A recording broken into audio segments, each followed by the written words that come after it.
ഞാനവിടെ പഠിച്ചത് ഇലക്ട്രിക്കൽ എഞ്ചിനീയറിംഗിലാണ്. എൻ്റെ വൈഫ് പഠിച്ചത് സിവിൽ എഞ്ചിനീയറിംഗ് ആണ്. സാറിന്റെ വൈഫ് അവിടെയാണ് പഠിച്ചത്? അതെ. അപ്പോൾ നിങ്ങളുടെ ലവ് മാരേജ് ആയിരുന്നല്ലേ?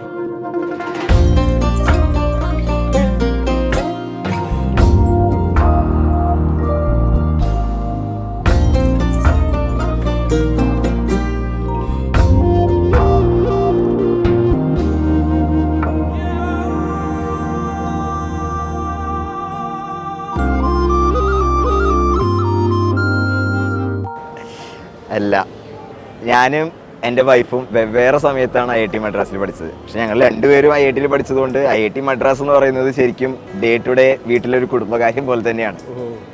സാർ, എനിക്കൊരു സംശയം. ശരിക്കും 620 ഏക്കറാണല്ലോ ഈ സ്ഥലം. അപ്പോൾ ഏകദേശം ഒരു 2 കിലോമീറ്റർ ചുറ്റളവ് ഉണ്ടാവില്ലേ?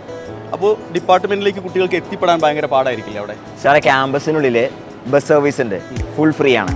അപ്പോൾ എപ്പോഴും തലങ്ങും വിലങ്ങും ക്യാമ്പസിനുള്ളിൽ കൂടെ ഇങ്ങനെ ബസ്സുകൾ ഓടിക്കൊണ്ടിരിക്കുന്നുണ്ടാവും. അത് നമ്മുടെ ഹോസ്റ്റൽ സോണും അതുപോലെ അക്കാഡമിക് സോണും റെസിഡൻഷ്യൽ സോണിനൊക്കെ കണക്ട് ചെയ്യുന്ന രീതിയിൽ ക്യാമ്പസിലെ സെൻട്രൽ സ്പോട്ടായിട്ടുള്ള ഗജേന്ദ്ര സർക്കിൾ വഴി നിരന്തരം ബസ്സുകളുണ്ടാവും. പിന്നെ കുട്ടികളെല്ലാവരും ഉപയോഗിക്കുന്ന മോസ്റ്റ്ലി ബൈസൈക്കിൾസ് തന്നെയായിരിക്കും. അപ്പോൾ നമുക്ക് നമ്മുടെ സ്വന്തമായിട്ട് നമ്മളെല്ലാവരിലും സൈക്കിൾ ഉണ്ടാവും. ആ സൈക്കിൾ ഉപയോഗിച്ചിട്ടാണ് യാത്ര ചെയ്യുക. അപ്പോൾ ക്യാമ്പസിനകത്ത് ഇങ്ങനെ സൈക്കിളിൽ ഇറങ്ങാൻ നല്ല വൈബായിരിക്കും അല്ലേ?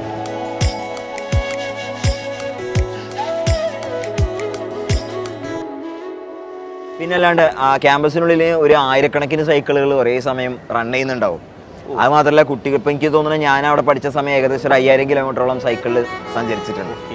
അപ്പോൾ നമുക്കൊന്ന് പുറത്ത് പോകണമെങ്കിൽ അല്ലെങ്കിൽ നല്ല ഫുഡ് കഴിക്കാനൊക്കെ പുറത്ത് പോകണമെങ്കിൽ സൈക്കിളിൽ പോകാമല്ലോ അല്ലേ? സാർ, ഫുഡ് കഴിക്കാൻ വേണ്ടിയിട്ട് ക്യാമ്പസിന് പുറത്ത് പോകേണ്ട യാതൊരു ആവശ്യമില്ല.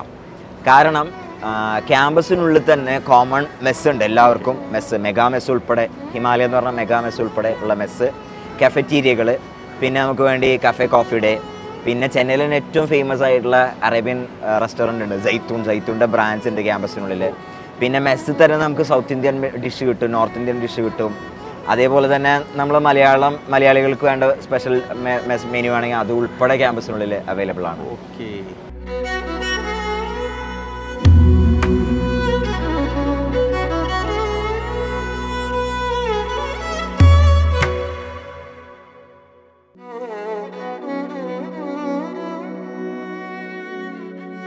വേറെ എന്തൊക്കെ ഫെസിലിറ്റീസാണ് ശരിക്കും നമ്മുടെ കുട്ടികൾക്ക് IIT-കളിൽ കിട്ടുന്നത്? ആ ക്യാമ്പസിനുള്ളിൽ തന്നെ എല്ലാ ഫെസിലിറ്റീസും. For example shopping centres. അപ്പോൾ നമുക്ക് ഇവൻ മുടി വെട്ടുന്ന കട മുതൽ പഞ്ചറൊട്ടിക്കുന്ന കട വരെ അതിൻ്റെ ഉള്ളിലുണ്ടാവും. അതേപോലെ തന്നെ ലൈബ്രറിയാണ് വലിയൊരു അട്രാക്ഷൻ. നമുക്ക് പഠിക്കാൻ പോയിരിക്കണമെങ്കിൽ അല്ലെങ്കിൽ ഇൻ്റർനാഷണൽ ജേർണൽസും ഒക്കെ അവൈലബിൾ ആവുന്ന വലിയ അടിപൊളി ലൈബ്രറി ഫെസിലിറ്റി ഉണ്ട്. പിന്നെ ബാങ്കിങ് വേണോ, ബാങ്കുകളുണ്ട്. നമ്മൾ SBI അതുപോലെ കാനറ ബാങ്ക് അങ്ങനത്തെ ഫേമസ് ബാങ്കുകളുടെ ഒക്കെ ബാങ്ക് ബ്രാഞ്ചുകൾ ഉൾപ്പെടെ ATMs ഒക്കെ ഉൾപ്പെടെ ക്യാമ്പസിനുള്ളിലുണ്ട്. അതേപോലെ വേറെ അട്രാക്ഷൻ എന്ന് പറയുന്നത് ക്യാമ്പസിനുള്ളിൽ ഹോസ്പിറ്റലാണ്. അപ്പോൾ നമുക്ക് എന്തെങ്കിലും അസുഖം വന്നാൽ പോലും ക്യാമ്പസിന് പുറത്തേക്ക് പോകേണ്ട ആവശ്യമില്ല. എനിക്ക് തോന്നുന്നു അവിടെ ഇല്ലാത്തൊരു സാധനം പെട്രോൾ പമ്പായിരിക്കും ചിലപ്പോൾ, പക്ഷേ അതിൻ്റെ ആവശ്യം ആർക്കും ഇല്ലല്ലോ. ബാക്കി എല്ലാ സാധനങ്ങളും അവിടെ തന്നെ ഉണ്ട്. എനിക്ക് ഇപ്പോഴും ഓർമ്മയുണ്ട്, അസുഖം വന്നിട്ട് നമ്മുടെ ക്യാമ്പസ് ഹോസ്പിറ്റലിൽ ഏകദേശം ഒരാഴ്ചയോളം പനി വന്നിട്ട് ഹോസ്പിറ്റലിൽ അഡ്മിറ്റ് ആയതുപോലെ. അപ്പോൾ അത്രയും ഫെസിലിറ്റീസ് ആ ക്യാമ്പസിനുള്ളിൽ നമുക്ക് തരുന്നുണ്ട് അവർ. ഇനി അവിടെ പഠനം മാത്രമല്ല, നമ്മുടെ അക്കാഡമിക്സിൻ്റെ കൂടെ തന്നെ എക്സ്ട്രാ കരിക്കുലർ ആക്ടിവിറ്റീസ് നമ്മൾ മസ്റ്റായിട്ട് ജോയിൻ ചെയ്യണം.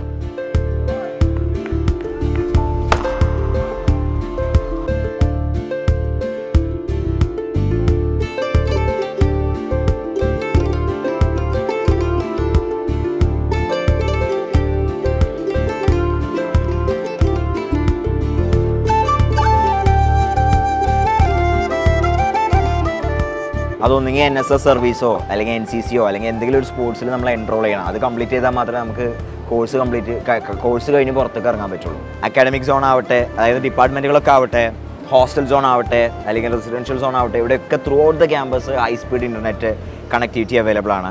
അതുപോലെ തന്നെ സ്പോർട്സ് അവിടെ മെയിൻ ഒരു ഐറ്റാണ്. പഠനത്തിന് പുറമെ നമുക്ക് എന്ത് സ്പോർട്സ് വേണമെങ്കിലും അവിടെ കളിക്കാനുള്ള ഗ്രൗണ്ടുകൾ കാര്യങ്ങളുണ്ട്. ക്രിക്കറ്റ്, ഫുട്ബോൾ ഗ്രൗണ്ട്, അതുപോലെ ഒളിമ്പിക് സൈസ് സ്വിമ്മിംഗ് പൂള്, ഇതെല്ലാം ഉണ്ട്. അതിന് പുറമെ ഓപ്പൺ എയർ തിയേറ്റർ ഉണ്ട്. അതായത് എല്ലാ ആഴ്ചയും അവിടെ ലേറ്റസ്റ്റ് മൂവി റിലീസ് ചെയ്യും. ഒരു 5000-6000 പേർക്ക് ഒരേ സമയം ഇരുന്ന് മൂവി കാണാൻ പറ്റുന്ന facility.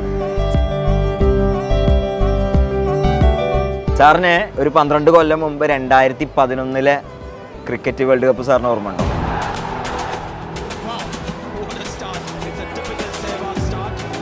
This will be frustrating for the Bangladesh captain. Gets it easily. Up goes the back. 1400 of his career, his second in the World Cup. This is the first World Cup 2011. പിന്നെ മറക്കാൻ പറ്റുമോ sir? 2011 12 കൊല്ലം മുമ്പ് India world cup എടുത്തതാണ്. അന്ന് കളി നടക്കുന്നത് ഇന്ത്യയിലാണ്. അതെ. അപ്പോൾ നമ്മൾ ചെന്നൈ സിറ്റിയിൽ ചെപ്പോക്ക് സ്റ്റേഡിയത്തിൽ കളി നടക്കുമ്പോൾ ഇന്ത്യൻ ക്രിക്കറ്റ് ടീം പ്രാക്ടീസ് ചെയ്യാൻ വേണ്ടിയിട്ട് IIT മദ്രാസിലെ ക്രിക്കറ്റ് ഗ്രൗണ്ടിൽ വരുമായിരുന്നു.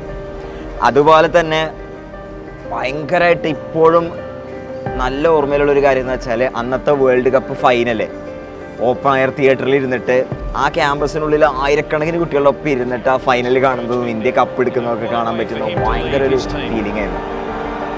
Absolutely magnificent. Dhoni finishes off in style. A magnificent strike into the crowd. India lift the World Cup after 28 years. The parties start in the dressing room, and it's an Indian captain who's been absolutely magnificent in the night of the final. Well, he's demolished it. He really has. 91 from 79 deliveries. MS Dhoni, 8 balls, 2 sixes. Look at the scenes here. Great joy at the Wankhede. Great joy, you would say. നമ്മുടെ കുട്ടികൾ ആരെങ്കിലും അവിടെ പഠിക്കുന്നുണ്ടോ? പിന്നെ അല്ലാണ്ട്